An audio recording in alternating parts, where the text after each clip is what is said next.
Howdy, my name is Mackenzie Franklin from SideGameLLC here in Colorado Springs, Colorado. Today we're going to continue the top 100 games of all time, going from number 30 to 21. Now all of these games are amazing. They're all 9s in my opinion, and I would play any of them in a heartbeat. So without further ado, let's get started. This is my number 30, Dwellings of Eldervale. In Dwellings of Eldervale, you play a fantasy race trying your best to settle in this new land of Eldervale. Now, the land is teeming with monsters and all sorts of elemental energy, and it's your job to contain and control it the best you can. Now, in Dwellings of Eldervale, my favorite part of this game are the monsters themselves. As you play, you're going to be revealing tiles, and on these tiles are sometimes the lair of creatures and monsters. Sometimes they affect the whole board, but they are great to go after. Maybe you can even get them on your own side, and I think that's a lot of fun. Now, there are some other cool parts of this game, particularly the combat. I love that you can always win the combat no matter what. With a single worker, you're going to be rolling 1 dice usually, but even if you have just 1 character, you still have a chance, which I think is a lot of fun. So some people might not like that, but I really like the combat in this game.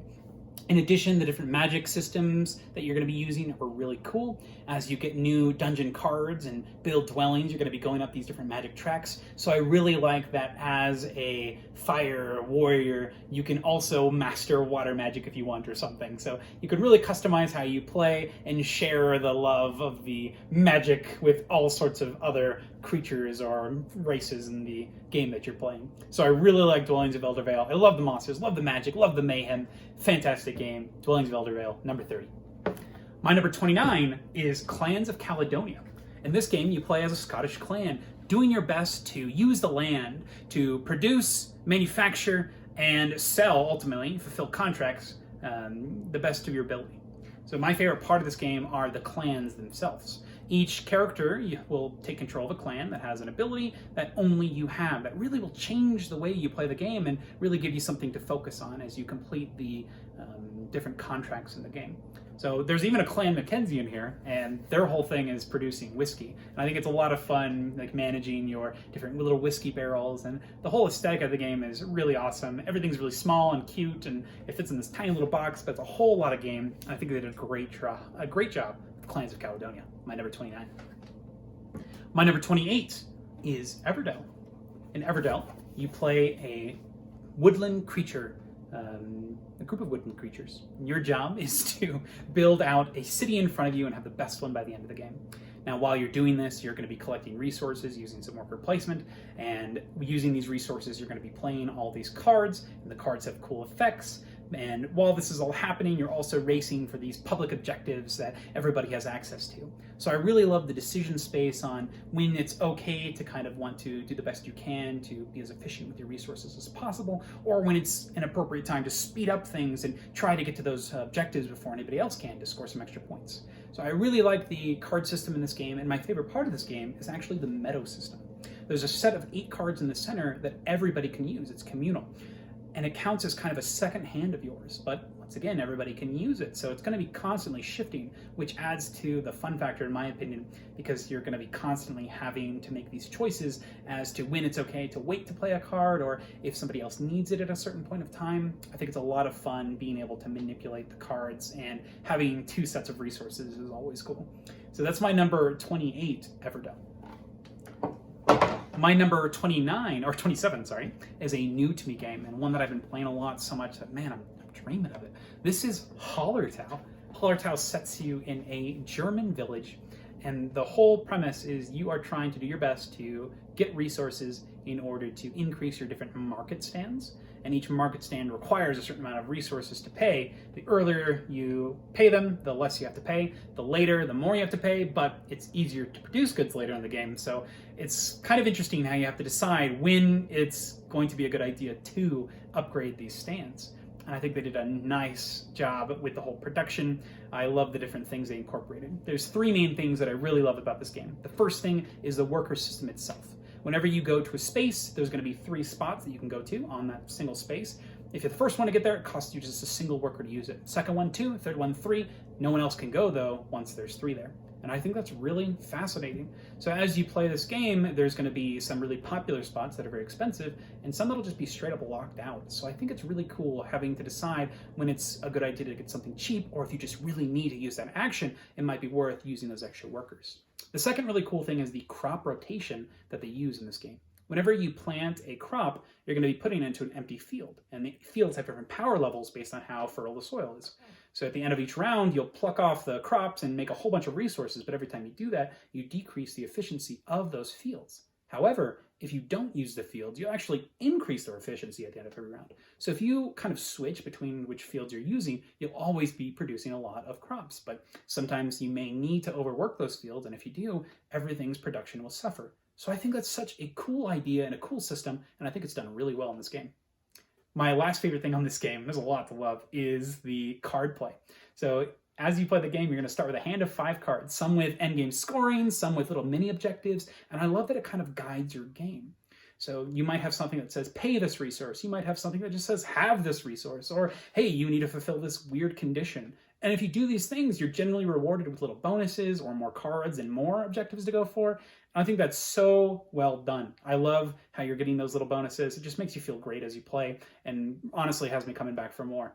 There's a whole bunch of different sets of cards that you can mix and match as you play, so every game will be different. And of course, the cards themselves you'll get dealt out differently, so it will add to the replayability of this game as a whole. And I think this is a lot to love. This is Holler Towel, one of my new favorites. Fantastic game.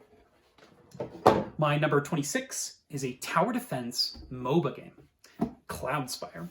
In Cloudspire, you take control of a group of people, and you'll be using them to weave through your opponent's towers that they've constructed and ultimately take out their fortress. So I really love the different factions you can be in this game. You can be the energy that's surrounding the land. You could be a group of woodland ents. You can be these cute little birds, or you can be these giants, and you can even be these nasty little insects too, with this cool evolution mechanic. Each race is completely different in the way they play, and I think that really adds to the strength of this game.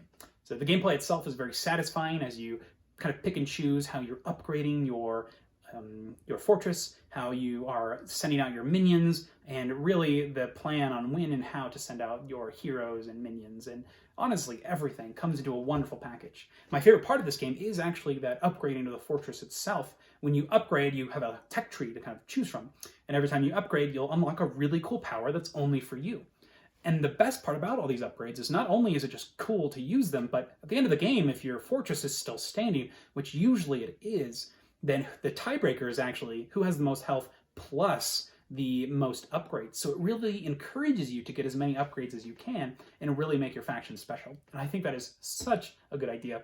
I really love the flow of Cloudspire, the gameplay, and it's got so many different modes. It has a cooperative mode that is great, good solo scenarios. It's got great 2- and 4-player gameplay. I would stay away from the 3. It's a little one-sided usually. Somebody can get ganged up on, and that's just no fun. But every other form of this gameplay is awesome. Amazing package, a lot to play, a lot to love, a lot to explore. That's my number 26, Cloudspire. Number 25 is a cooperative game called Spirit Island. Spirit Island, you play as the island itself, and you are preventing these colonists from coming in and blighting the island and hurting the native people. I think this is an incredible theme, and the gameplay itself is equally as satisfying. In this game, you have your own spirit that you're controlling with this awesome spirit board, and you have these really cool power cards that you're able to use to repel the invaders. My favorite part of this game are those unique spirits. Each spirit has its own strengths and weaknesses, with some being good at offense, some at defense, some at control, some at fear. You can even scare away the settlers from coming to your island, and I think that's a lot of fun. In addition, another really cool part of this game is the power cards. So each power card is either fast or slow, and some power cards will trigger the abilities on others by using these elemental symbols. And I think it's really cool. The fast cards, you get to use them right away, but the slow cards are generally more powerful, but you have to wait until the invaders go to use them. So it's all about setting up your combos and having that proper planning before you're using your cards and knowing when and where to, interact with the board. There's a lot to think about. There's a lot of fun to be had and a lot to explore. This is Spirit Island, my number 25. Amazing cooperative game. My number 24 is Keyflower. Keyflower is a wonderful little auction game where you're going to be collecting these tiles in front of you to produce resources and goods and potentially more workers that you could bid on more tiles in order to fulfill these cool scoring tiles at the end of the game. So they do a great job with this. At the beginning of the game, you're going to get some scoring tiles, and you're going to actually pick a couple of those scoring tiles that you're going to want to put out at the end that you're going to work towards. So you know what they are, the ones that you've taken, but everybody else has their own scoring tiles. So as the game plays out, you can kind of watch and look to see what people are doing to kind of anticipate what they might be scoring for as well. So it's really cool as you're making these quick decisions on your turn. You quickly put a worker out to activate something or potentially bid on a tile. And every time you activate these or bid on these tiles, you'll lock them into a specific color. And these colors are, there's only 3 different colors, but there's also a 4th color that you can unlock, which makes it even harder for people to use or for people to outbid you. And I think that's really clever and fascinating part of this game is it's all about timing, and it's really first come, first serve on a lot of these things in this game. So you really have to prioritize what's important for you and how you're best going to get your engine up and running. My favorite part of this game is the scoring itself. So at the end of the game, you have those, with the last season, you'll be putting out those winter tiles and bidding on them. But you have to keep in mind, people can outbid you on these tiles, but will people outbid you on these tiles? So you can kind of, make it apparent as to what ones you really need by preventing people from outbidding you, or you can try to save your resources and be a little bit more risky to try to get more of the scoring tiles. So I love the different decisions and the choices that you get to make during the game, how snappy the turns are, and the really compelling bidding and action system that exists.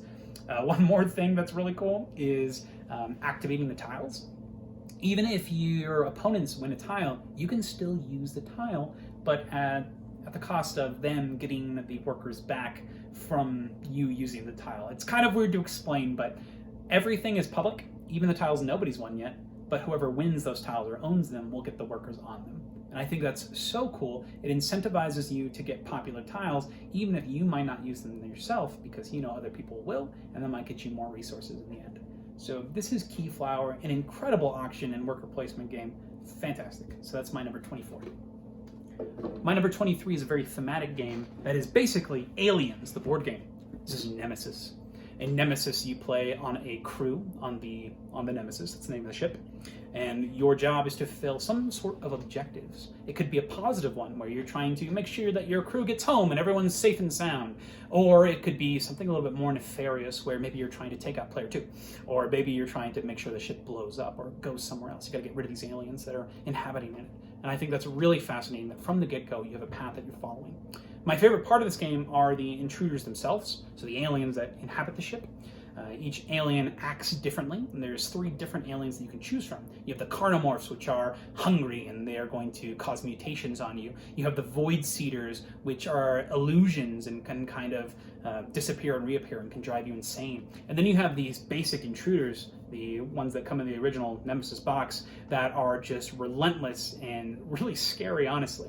I love the way that the intruders attack. I like how they can slime you. I love how they chase you. And I love how the noise mechanic works. Every time you move into a room, you'll roll a die, and based on what you roll, you could potentially attract one of the invaders that's crawling around the ship. And when you do, you'll draw a token from the bag to see what you actually found. And they could give you a surprise attack on you. There's just a lot to love about this game. I love the atmosphere, the setting, the role-playing that comes out of it. And this is just a great experience in general. So if awesome thematic game, this is Nemesis, my number 23. My number 22 is another new to the list game, and this is Sleeping Gods. I think it might be my only 2021 game on this list so far, but wow, what an incredible game this is. This is one of the best exploration games I've ever played. It really just makes me want to spend time in this world. In Sleeping Gods, you play a crew of people from all over the real world that have somehow lost themselves in this unique fantasy area. Now, your job is to collect totems in order to wake up the gods to send you home. If you do that, you win the game. But you have a lot of choices in order to do that. And there's just choices galore in this game as a whole. So I've played through one campaign now, but man, I just want to get started. I might play after this, so I'm really excited. I'm not going to spoil anything for you, but the way that you're going to be interacting with the board. You play on this storybook, and you'll be reading these passages and performing skill tests with your different crew members. I love the combat system in this game, and my favorite part of this game is honestly just the whole package of exploration and upgrading and wonder. It's a very cool and whimsical world, and I just want to play more of this. I don't really want to, like I said, I don't really want to spoil anything, but if you are a fan of any open world or exploration games, this is one of the best cooperative experiences or solo experiences that you can find right now. So this is number 22, Sleeping Gods. My last entry on this list is my number 21, Rising Sun. Rising Sun is a game of Japanese warfare where you play a clan, and this clan's whole purpose is to get the most glory and honor. And to do so, you're going to be trying to win these different war provinces. Every round is structured in 4 distinct phases. First, you have the tea ceremony phase, where you are going to potentially make alliances with the people at the table. And when you do that, it'll make your actions in the next phase stronger. And then once you enter that next phase, it's the mandate phase. You'll be taking actions. And when you do an action, everyone else gets to do it, but you and your ally get a bonus. After that, you move into the war phase, where you're going to be fighting for the different provinces that are listed in the combat section.